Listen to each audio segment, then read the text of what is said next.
करा की जीवनही लहान वाटेल.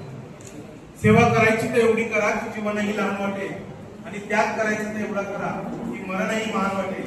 अशा सेवा त्यागाच्या पार्श्वभूमीवर आधारित एक सेवाभावी योजना म्हणजे प्रधानमंत्री विश्वकर्मा योजना. आणि या प्रधानमंत्री विश्वकर्मा योजनेच्या लाभार्थ्यांना या ठिकाणी मार्गदर्शन करण्यासाठी आलेले व्यासपीठावरील सर्व मान्यवरांना मी वंदन करतो की आपण आपापल्या क्षेत्रामधील एक्सपर्ट आहात आणि नक्कीच आपण आपापल्या विषयामध्ये विद्यार्थ्यांना विशेष मार्गदर्शन करा. मला एवढंच सांगायचं की लाटांबरोबर तर सगळेच बोलतात, पण खरा शोधील तो जो लाटा भिजून पुढे जातो. आणि हे लाटा भेदण्याचं तंत्र म्हणजे प्रधानमंत्री विश्वकर्मा योजनेच्या माध्यमातून मिळालेलं आपल्याला व्यवसाय प्रशिक्षण. मला सांगायला आनंद होतो सर की देशातली सगळ्यात जुनी आणि सगळ्यात यशस्वी योजना म्हणून ज्या योजनेकडे बघितलं जातं ती आमची योजना आहे जन शिक्षण संस्था.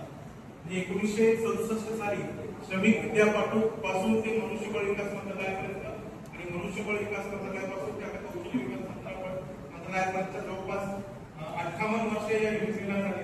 आणि ग्रामीण भागांमध्ये तळागाळामध्ये जाऊन व्यवसाय प्रशिक्षण देण्याचं महत्वपूर्ण कार्य त्यांच्या संस्थांनी आतापर्यंत केलेलं आहे. आणि पूर्ण देशभरात जे बेसिक रजिस्ट्रेशन करण्याचं महत्त्वाचं काम यावेळी प्रशिक्षण संस्थांनी केलं.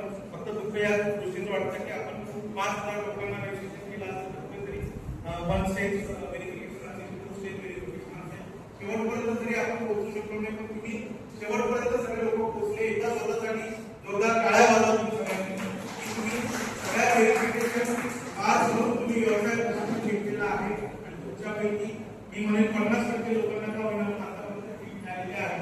अजूनही 50% लोकांना टीम मिळणं बाकी असते. म्हणून काही प्रश्न असे असतील तर आम्हाला टीम देणार तर आम्ही आमचे पण करतो. कारण आम्हाला सुद्धा मंत्रालयात म्हणजे कौशल्य विकास मंत्रालयाचे भारत सरकारचे सेक्रेटरी आहेत, त्यांच्यावरून आम्हाला रायगड जिल्ह्यामध्ये तुम्ही पण कमीत कमी 1-2 ट्रेन घ्या असं आम्हाला विनंती करण्यात आलेली होती. आणि आम्ही दर्जी आणि बार्बर हा ट्रेन घेतला. दर्जी म्हणजे टेलर आणि बार्बर म्हणजे नाहीच्या संदर्भातला ट्रेड होता. जवळपास 158 लोकांना आम्ही व्यवसाय प्रशिक्षण दिल्यानंतर आता म्हणजे माझ्याकडे यादी 50 लोकांना